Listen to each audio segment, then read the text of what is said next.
de presse boo xamante ni les patriotes du département de Nioro du Rip ñoom ñoo ko woote tey parce que depuis actualité bi commencé jotu gu ñu woon wax parce que naroon nañ ko def ci dimanche bu le passé mais tey la yàlla dogal ñu dajee fii ci Nioro ak des responsables communaux teew pour wax li nga xamante ni moom moo ñu fi moom moo yëngal réew mi comme ni ñu ko xamee ñun ñëpp muy affaire boobu noonu nga xamante ni as ndaw soo xamante ni ñu koy wax Adji Sarr gannaaw ba nga xamante ay nit ñoo comploté bëgg a naax saayal li allure bi nga xamante ni tey jii suñu président suñu leader Ousmane Sonko moom la am tey te loolu lépp li ko wundu ñun xam nañ ko mooy lan bëgg a éliminer un adversaire politique parce que ku ne kenn naatablewul tey jii ne Ousmane Sonko depuis 2014 ba léegi parteem day gën di yokk sénégalais yi di gën di ko bëgg nit ñi muy gën di dugg ci xolu nit ñi essayé nañ nag lu nekk wax bii du bu njëkk ci biir loolu rapport yi ak lépp li nga xamante ni tey jii ay firnde la am nañ ko tey ay éléments yu wóor yoo xamante ni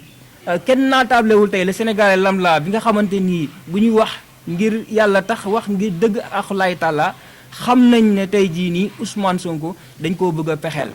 ndax bu fekkee ne justice mu ngi dox ci normal ñu respecté procédure yëpp respecté lépp nu mu waroon tey jii nii coow li warul woon sax am semaine mais nag coow li dafa arrangé nguur gi nga xamante ni moo fi nekk tey parce que mu ngi bëgg a profité ci coow li tey pour nasaxal ab parti politique pour nasaxal opposant ñun loolu la ñu gis tey muy dox ci biir réew mi donc ci biir loolu ñun patriotes yi nga xam ne dëkk nañ Nioro dañoo jóg taxaw temb di lancer un appel di woo képp kuy patriote aussi ci département Nioro di wax ne fi ñu toll nii tey waxtu bi l'heure est grave comme ni ñu koy waxee dañoo war a jóg taxaw takku protéger li nga xamante nii mooy Ousmane Sonko protéger li nga xamante nii mooy suñu patrimoine muy Ousmane Sonko ak PASTEF parce que nous PASTEF projet politique la dafa doon projet boo xam ne dafa ñëw tey pour changer Sénégal pour changer dundin wi changer jëfin yi nga xamante ni depuis 1960 ba tey jii nii moo tardeel suñu réew mi ndax Sénégal tey jii nii dafa waroon toll foo xam ne tey dañoo waroon nekk un pays développé mais li ñu gis tey dara wanewul ci dara àndu ci ak développement ci biir loolu ñun jóg nañ taxaw ànd ak PASTEF bëgg nag aussi di lancer un appel à tous les patriotes di leen wax ne leen lépp li nga xam ne nii yoon bi nga xam ne nii moom moo la constitution bi nga xam ne nii moo sut loi ak lépp li nga xam ne mooy dox ci dëgg bi dinañ tënku ci constitution boobu ba nga xamante ni lépp loo xam ne nii may nañu ko rek ñun dina fas yéene nañ def ko di ci woo nag frère patriotes yi nga xam ne ñu ngi ci département Nioro yëpp di ci woowaale tous les sympathisants ndax di wax ne affaire bi du affaire Pastef kese ndax démb am na ñu songoon fexeel leen mu antu barki démb am na ñeneen tey ci Ousmane Sonko la kon bu ñu seetaanee tey jii ak waa Pastef san leen ak combat bi xam naa ne sax combat bi duñ ko perte ndax ñun fi ñu taxaw wóor nañu ne lii dañ koy gagné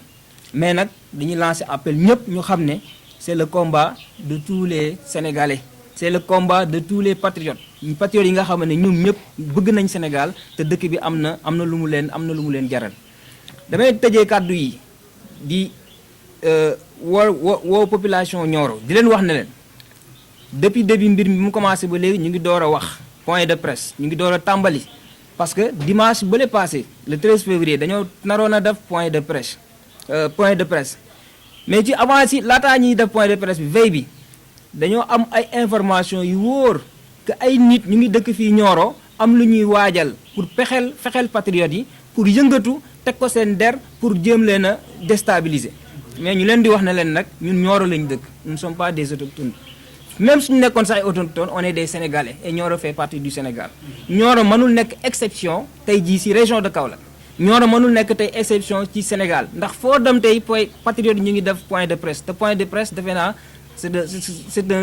lu élémentaire la war a nekk dans une constitution normale dans une démocratie normale loolu nag dañuy jël témoin tey jii population Nioro di lancer wat appel den wax ñëpp ne leen ñi nga xam ne nii tey ñu ngi jéem a ut ay pexe ñu ngi jéem a tey jii di def loo xamante nii tey dëppoowul ak yoon wala ñu ngi jéem a fexe pour yàq tey pour teg ko suñu der ñun kenn mosuñoo xamee yàq ci dëkk bi mosuñu fay def marche boo xamante ni débordé ne mosuñu fay dugg ci loo xamante ni yàq la waaye nag tey du tey jii lañ koy tàmbali nag mais nag ñu ngi ci combat boo xamante ni comme ni ma ko waxee sànq lépp lu ñu droit ak yoon may pare nañ pour exercer ko pour li nga xamante ni lii ñu bëgg a teg suñu leader Ousmane Sonko mu bañ a antu maa ngi leen di jaajëfal di leen nuyu bu baax jërëjëf.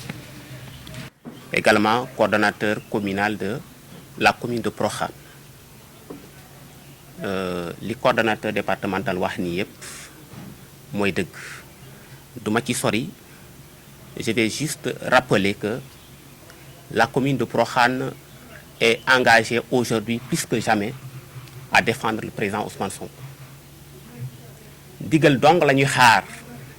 bu jógee ci kaw pour agir. La résistance face à l'oppression, la résistance est plus inévitable. Macky Sall moo fi waxoon ne que en 2012, du moins en 2011, que face à l'oppression, la résistance est inévitable. Mu woowoon ci les forces de l'ordre, l'armée surtout, à rester patriotes et agir au nom du peuple. Aujourd'hui, nous lançons cet appel face aux autorités, à la police, à l'armée, à la gendarmerie, pour leur dire d'agir au nom du peuple et non au nom d'une seule personne, au nom d'un parti politique. Donc, nous ñëpp xam nañu ne que ci ñoom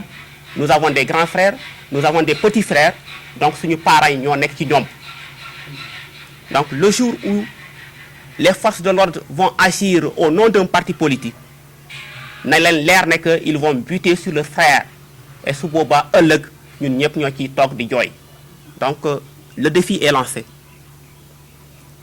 Ousmane Sonko, si nous disons que Ousmane Sonko ne sera ni Karim Wade ni Khalifa Sall, ce n'est pas parce que moo leen gën déedéet. C'est parce que au début les gens ont cru qu'ils étaient sur une voie de reddition des comptes, de la chasse du moins de faire retenir les fonds détournés. C'était pas vrai. Khalifa Sall, c'était pas vrai. Aujourd'hui, c'est devenu flagrant que ça c'est un complot et nous disons non. Donc voilà ce que j'ai à dire sur ginnaaw bu coordonnateur de fait sa déclaration. Je vous remercie.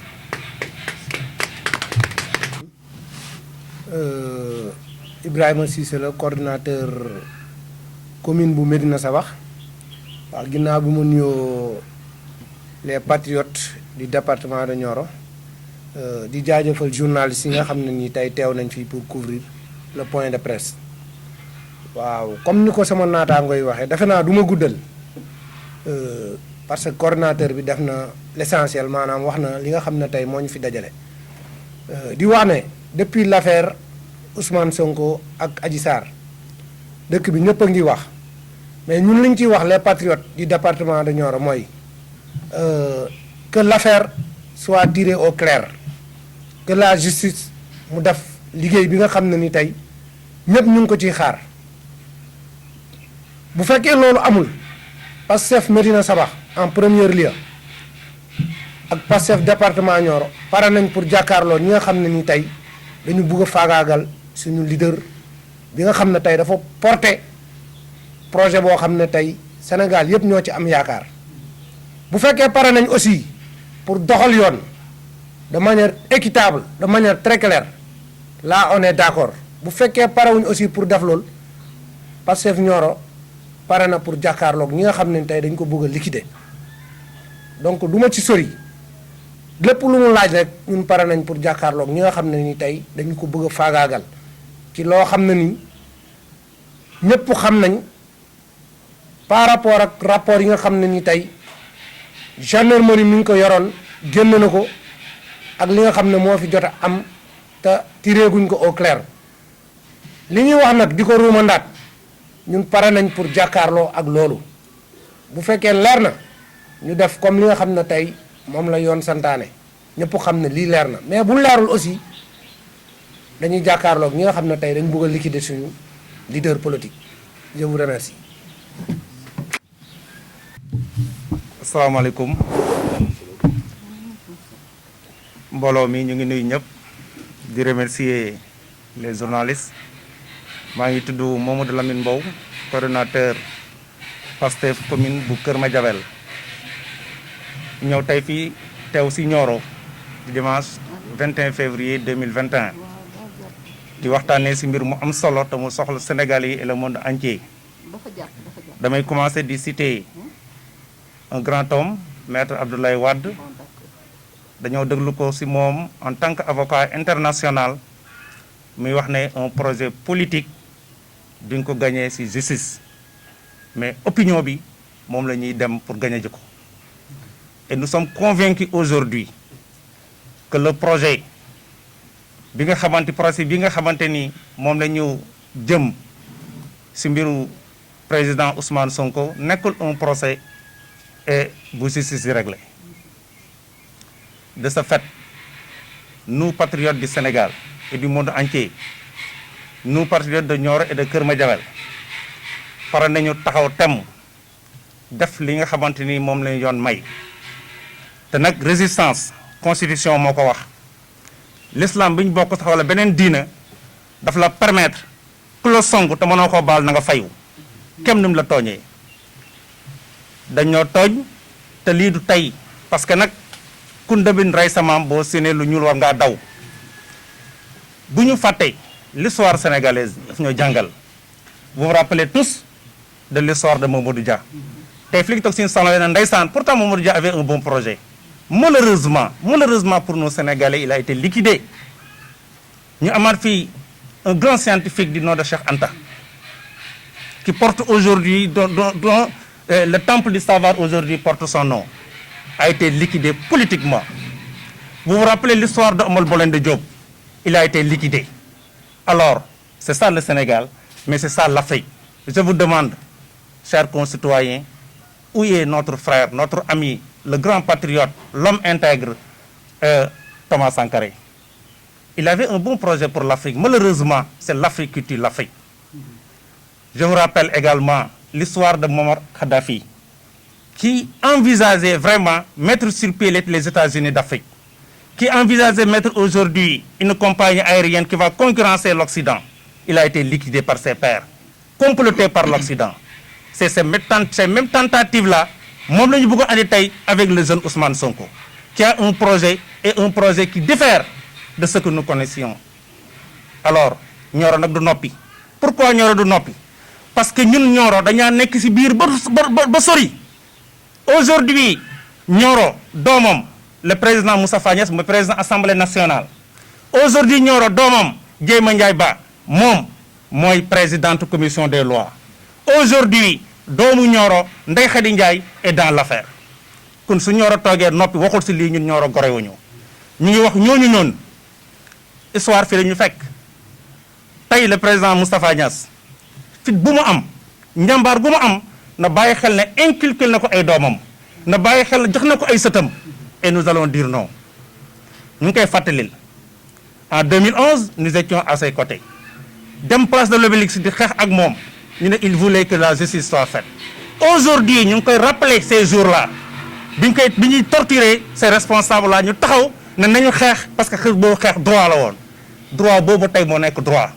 ñu ngi wax Jéema Ndiaye Ba na ko ay maamam nampatu lañ leen ay wor ak ay trahison dañu leen nampatal le fit le ngor et le jom qu'elle soit responsable sur ce dossier-là. Sinon maa ngi koy fàttali xale yi di wax lan ngay wax waa koñ ba su retourné waatee ñëw fii Nioro danañ ko laaj Jéema Ndiaye lan ngay wax waa koñ bi ñu dañoo bëgg ay nit ñu jub loolu mooy Saloum. C'est ça le Sénégal, c'est ça le patriotisme. Alors ñu ngi interpellé le président Macky Sall naka moom xam ne moom tapet la bi muy bokk mbalaan bu ndaw boobu noonu nañu mën a dem prison di sal kabam bu ñaaw boobu na bàyyi xel ñoo ko ëpp fit te lu ko benn jaral pour mu yàq Sénégal jar nañu fukk pour ñu baaxal Sénégal. dama ne mbir mi du ay affaire de salon du ay affaire de point de presse moo koy réglé gis nga Abdoulaye Wade disait bu leen dooree fayu leen bu ngeen amul fetal u leen ceen welo dama koy réitérer parce que c'est ça le droit de riposte ñun ku ñu faagaagal ñu jàkkaarloo yow booy sax boo ko ren dafay weex te ils sont prêts pour ternir ce projet passé et nous sommes prêts pour faire face à ces détracteurs-là. Nous sommes prêts pour faire face à ces ennemis de la République. Nous sommes prêts pour faire face à ces petits-fils ou bien à ces employés de la France. Nous sommes prêts pour faire face, comment dirais-je, à ces je n'ai pas de qualificatif vraiment pour les donner parce que dañoo suñu xol moo jeex ci ñoom. Macky Sall qu'il soit sérieux avec son gouvernement. depuis que M. Antoine Diome est venu au pouvoir au ministère de l'Intérieur, depuis que Idrissa Seck est venu au niveau du Conseil économique, social et environnemental, là a commencé à me dire là, attention, am na lu ñu togg te bu ñu rey du baax si ñun. Ñu def nemmeeku tour mu réussir.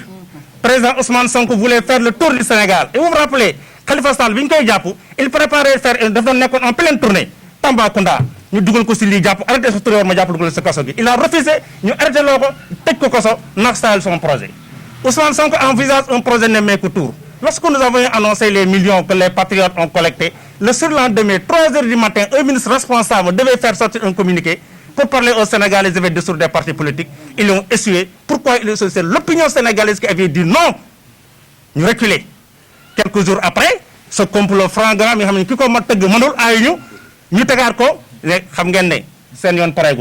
président Sonko disait c'est l'avant-dernier ou le dernier combat et nous sommes conscients, Inch'Allah, nous sommes prêts. Nous avons alerté le président Moustapha Niasse. Lu tax ma koy wax man suis de Kër Madiabel lu baax rek laa bëgg di ko dégg ñu ko koy wax lu baax rek laa bëgg di gis ci moom mais lii nag lépp loo xam def na ko lu salfaañoo suñu droit te commencé neen nag di ragal parce que dëggalu ngeen Moustapha Guirassy commencé neen ragal dëggalu ngeen Cheikh Bamba Dièye commencé neen di ragal parce que convocation bu ñu envoyé le président Ousmane Sonko ça a été précipité et d'une manière illégale dama doon xalaat ne mag ñooñu dañoo tëdd ba guddi ñu oo seen doom Macky Sall doom na si ñoom bien vrai qu'il est le président de la République ñu ne ko waaw Macky mbir mi jarul lii na gore les chefs religieux sont interpellés parce que ñun ñoo ma jox suñu ay addiya ñu wax ne ñoom ñoo nekk suñu njiit si wàllu diina yonent Yàlla sallallahu alayhi wa sallam waxoon ne nit buñ ko tooñee na fayu bu mënta baale waxoon naa ko léegi waaye ñu wax leen ne leen bu nga gisee lu leen naqari yéen ñoom diina yéen ngooñ ngëm yi na ngeen ko dindi ak seen loxo la yonent bi wax seen loxo bu leen téye wax leen addu leen si xam-xam bu leen téyoon na ngeen naqarlu yàlla ne leen kat lii lott neen si waaye neexuñu ñoom nag xam-xam mu ngi si ñoom wax mu ngi si ñoom kon nañ wax pour lii kii dañ la jeunesse est prête je vous remercie population de Nioro incha allah merci beaucoup. daje bi ñu fi daje man nag Mbaye Diallo laa tudd nekk coordonnateur bu Wack Ngouna mais ñun nag dañuy am benn rusaange ndaxte boo nee woon bu njëkk boo nee woon maa ngi dëkk Nioro ñu naan lan Nioro boo xam te ne nii fa la Maba Jaxu dëkk fa la ñoom Maam Borom Touba sosaanoo fa la ñoom Cheikh Ibrahima Niass cosaanoo Nioro boobu noonu wuute nag li ñu gis nii doomu Nioro di ko def président Moustapha Niasse comme ni ko Mbow waxee fii la dëkk Jéemba Ndiaye Ba fii la dëkk te projet yi kii nu mu tamit complot yi ñuy def yëpp si biir Sénégal daanaka ñoom seen loxo ñu ngi ci ñu ngi leen di rappeler nag comme ni ko Mbow waxee ñun jàmbarte biñ gisoon si ñoom si ñu maam yi moo ñoo ngi si ñun te bu soobee yàlla ñoom buñ bàyyiwut buñ bëggee taal dëkk bi nag nañ ko taal mais ñoom tant que arrêté wu ñun duñu arrêté te luñ leen jaral dinañ jaral nañ ñu lu ëpp loolu te dinañ contrecarrer ñoom luñ jógle rek ñoom dinañ ko contrecarrer waaw loolu laa bëggoon a wax salaamaaleykum wa rahmatullah. vraiment suñu mbokk mi li mu doon wax dafa xaw a laal sax suñu lanc di am benn historique bu ndaw bu ñu def rek te xamal ne dëkk bi ñu nekk ni ñu Nioro waruñu des ginnaaw ci dara parce que Maba Jaxu Ba defe naa ne jëmm la joo xamante ne ñu bari xamuñu ko nag fii ci Nioro parce que mbooleem damaa jëlale tund Nioro mais Sénégal mbooleem sëriñ si bi tubaab bi ñëwee bëgg ne taalub islam du fi tàkk Maba Jaxu Ba moo def moo woote benn coalition boo xamante mbooleem Sénégal ci ginnaawam la ñu làqu sëriñ boo fi dégg rek daanaka boo gisee histoire u sëriñ sëpp daanaka jaar Saalum def naa ne loolu moo ko waral mu nekk koo xamante ni histoire u Sénégal musu ci des ginnaaw kon nag defe naa ne bu ñu nekkee Nioro gis loo xamante ne li ko Ousmane Sonko kenn ku ne xam ne rek ci wàllu diine kenn du ko ci doy dal ci wàllu patriotisme kenn du ko ci doy dal ñu gis benn leader boo xamante ni li ko bu mu ñëwee ba léegi ci ngeen di dégg ay góor jigéen mel ne tuleeg man la ci dëkk bi jikko yu bon yu nekk yoo xam ne kenn musu ko mën a dégg Sénégal mi ngi tasaaroo léegi Ousmane Sonko nekk koo xamante ni def naa ne keroog bi ñu caricaturé yonent bi alayhi salaatu wasalaam mboolem leader yi nga xamante ni nekk nañ ci Sénégal moom nga gis koo xamante ne jóg na pour dem défendre yonent bi alayhi salaatu wasalaam Macky Sall bi ñu caricaturé yonent bi dafa dem France ànd ak ñi nga xamante ne ñooy xeex yonent bi ne si suy sarle kon nag Nioro defe naa ne bu ñu desee ginnaaw ci combat bu mel ne combat bi nekk combat patriote duñ ay gor jërë ngeen jëf wa salaam. patriote yi ma fekk di nuyu la presse di nuyu ñëpp di dellu rek ci li nga xam ne moom la suñu coordinateur yi wax man la Aïcha Souleymane Diallo coordinatrice de Pastef département de Nioro lii nag moom wax ji moom dafa ferenkulaayu sax ku dégg ku xam histoire bi ni mu demee rek xam ne lii dootul problème de viol mais complot politique la comme ni ko ñëpp waxee waaye nag pesum kanam moom borom moo koy fajal boppam may woo nag toutes les linguères du département de Nioro ndax nag ñaari loxo mooy takk sër mooy takk tubéy waaye ñaari loxo mooy takk sër may woo toutes les linguères du département de Nioro ne ñu génn bu jaree ñu dóor ñu dóor ñu bu jaree ñu tëj ñu tëj ñu mais lu munta nekk ku xam Ousmane Sonko xam ne wax ju sew ji ñu ko boole sax bokku ci di ko dégg sax dañ ciy am kersa parce que ku xam nit ki xam ne loolu du jëfam ñoom nag wax nañ seeni wax def nañ seeni def ñu ngi toog nag di leen déglu ah man nag ku may njëkk a interpeller mooy les responsables religieux waaw aussi musulmans que catholiques parce que tekkeeral ji ëpp na kilifa diine yi wax parce que luy wuy këpp gaal duñ ko woy ci booru géej te njort naa ne lii bu continuer dina doon wuy këpp gaal parce que mën la tooñ la dóor la duma la tëj la kaso mënta ne waaw lii jarul ko depuis nemmeeku tur ba léegi nii la fa demee le Antoine Diome waxoon rek je vais dissoudre le Pastef ci machination boobu lañ nekk te du ñu noppalu te defuñu ko waaye ñun tam du ñu noppalu te wëccuñu ci suñu liberté ñu doxal maa ngi gërëm ñëpp di leen sant wasalaam